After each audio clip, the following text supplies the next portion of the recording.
pag-ibig, pakikipagsapalaran, at mas mabagal na takbo ng buhay, si Cristel Fulgar at ang kanyang asawang si Ha Soo-hyuk ay tinanggap ang lahat sa kanilang honeymoon sa Switzerland.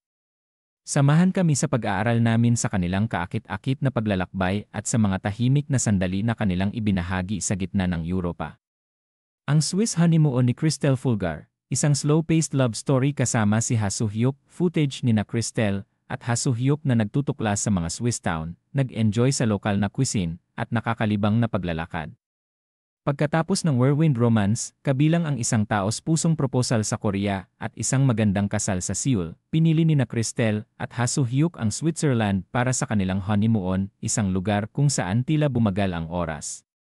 Dati, nagbahagi sila ng mga romantikong sandali sa Venice, Italy, na minarkahan ang isang dekada ng pangako ni Cristel na babalik lamang kasama ang kanyang magiging asawa.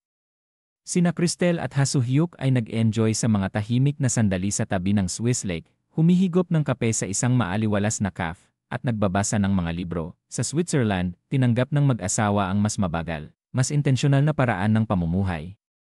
Maging ito man ay pagtikim ng mainit na inumin sa tabi ng lawa o simpleng pagtangkilik sa piling ng isa't isa, nakatagpo sila ng kapayapaan sa pagiging simple.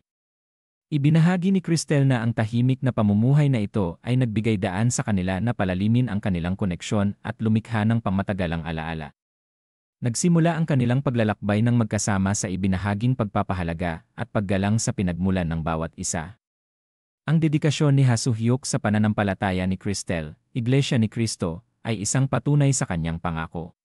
Mula sa kanilang engagement sa Korea hanggang sa kanilang kasal sa Seoul, at ngayon ang kanilang honeymoon sa Switzerland, ang kwento ng pag-ibigan ni na Cristel at Ha Soo-hyuk ay isang magandang kombinasyon ng mga kultura at pinagsasaluhang pangarap.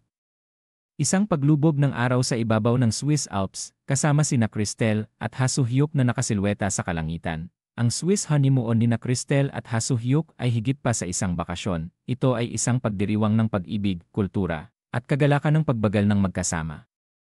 Manatiling nakatutok para sa higit pang mga update sa kanilang paglalakbay, at huwag kalimutang mag-like, magbahagi, at mag-subscribe para sa higit pang nakakabagbag damdaming kwento.